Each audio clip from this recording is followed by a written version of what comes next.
તો આ દુઃખના ઉપાય આ જગત હિતકાણી પુસ્તકમાં આપ્યું છે, જેમાં 100% બીમારીયા અને ખરાબિયાનું નિદાનનું માર્ગદર્શન છે। સંકેત આપવામાં આવ્યો છે તમે જનતા, આ જનતાને એ સંદેશ આપવામાં આવીએ છે કે જનતા માલિકની કુદરતને ભૂલી ગઈ છે અને જ્યાં સુધી આપણે માલિકની કુદરત ના સમજમાં આવીએ ત્યાં સુધી આપણે એમ જ કહીએ કે આ કુદરતી માલિક કોઈ કરી રહ્યો છે। તો માલિક કોણ છે? કોઈ કહે છે માલિક ઉપર છે, કોઈ કહે છે નીચે છે। તો માલિક તો સર્વવ્યાપક છે, જેની એનર્જી, જેની રોશનીથી આ આખી દુનિયા ચાલે છે। આ જમીન એક જિંદા જીવ છે જેને મહિને મહિને પાણી પીવા જોઈએ છે। આ પાણી પડે તો કોઈને વિકાસ કરવાની જરૂર નથી। બાળકનો જન્મથી બાળકના વિકાસ દૂધ મારફતે એના માના થનમાં મળતું હોય તો એ જીવે ત્યાં સુધી ટોટલ जो कुछ भी ये सुविधाएं बनाई है वो सिर्फ मनुष्य के लिए ही बनाई। अब लालच करते करते इन लोगों ने कलुकाल के नाम से ये ज्योतिष विद्या का जाल संसार में फैलाया। आज पूरा ब्रह्मांड, सूरज चांद से लेकर, जमीन आसमान से लेकर, झाड़ वनस्पति से लेकर, अनबोलों से लेकर मनुष्य तक को इस ज्योतिष विद्या ने अपने जाल में कैद कर रखा है, जिसका प्रमाण मैं आपको इस तरह से देता हूं कि तमाम संसार को इन लोगों ने 12 राशि में कैद करके रखा है और इन्होंने में और मौत यानी बरसात और मौत को कब्जे में कर रखा है, जिसकी वजह से संसार में कच्ची उम्र में लोगों का मरना, तरह तरह की बीमारियां फैलना, सृष्टि में हर तरह का नुकसान होना, विनाश लीलाएं होना, भूकंप होना, अकाल का पड़ना इस ज्योतिष विद्या के माध्यम से हो रहा है। यह ज्योतिष विद्या आपका भविष्य तय करती है। हर इंसान का भविष्य ये ज्योतिष विद्या तय करती है। अगर आपको विश्वास न हो तो आप अपनी कुंडली निकाल करके देख लेना, जिसमें ये लिखा होगा कि आपको इतने साल का शनि लगा है, राहु लगा है, केतु लगा है और ये घटनाएं आपके जीवन में होने वाली है और आपकी उम्र 60 बरस की है, 70 बरस की है या 80 बरस की है, वो भी ये ज्योतिष विद्या बता देगी आपको। तो इस ज्योतिष विद्या के माध्यम से पूरा संसार उस परमेश्वर को भूल गया है जिसने जमीन आसमान को बनाया।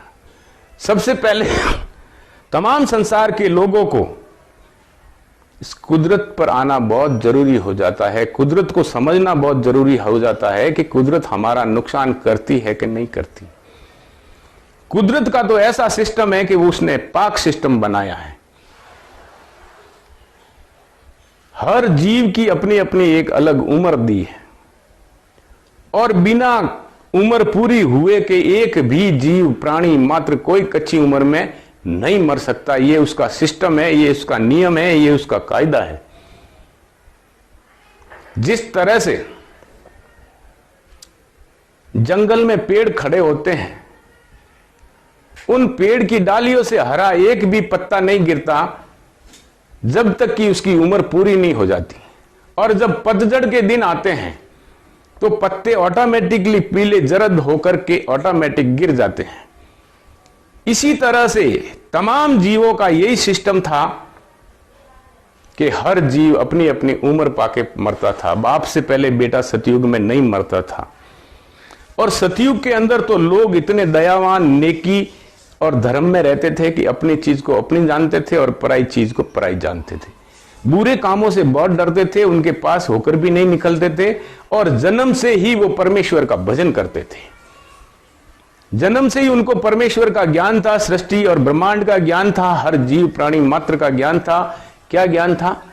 यही कि हर प्राणी मात्र के अंदर परमेश्वर विराजमान है। इसलिए कोई भी जीव किसी का भी बुरा नहीं करता था और किसी का नुकसान नहीं करता था।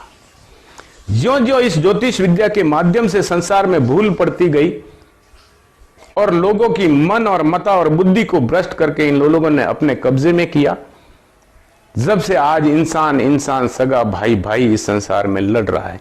यानी कि इन लोगों ने वृग्य बैर का पाप चला दिया है, जिससे किसी के अंदर भी संप और हेत इरादा नहीं रहा है। आज संपूर्ण मानव समाज आमने सामने खड़ा है। एक दूसरे को मरने मारने पर खड़ा है। हिंदू मुसलमान आमने सामने खड़े हैं। देश एक दूसरे के सामने खड़ा है। ये स्थितियां आज पैदा हो गई है। इसका मूल कारण है सृष्टि, कुदरत और मालिक को भूलना।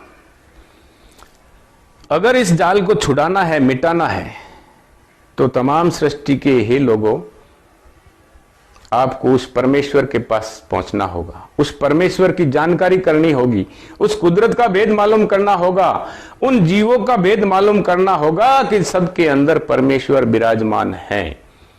अगर इस बात का आपको सबको पता चल जाता है तो फौरन ही आप एक दिल होकर के इस सृष्टि का नुकसान करने वालों को पकड़ पाओगे। और ये लोग जब भी ऐसा जाल चलाते हैं तो उन किताबों के अंदर नाम दूसरे लोगों का लिख देते हैं और ये बच जाते हैं। और अब हमको इस जाल की पूरी तरह से खबर पड़ चुकी और इसके पीछे किसका हाथ है। हम इस ज्योतिष विद्या के माध्यम से उन लोगों तक पहुंचना चाहते हैं जो संसार का नुकसान कर रहे हैं, जो संसार का विनाश करवा रहे हैं।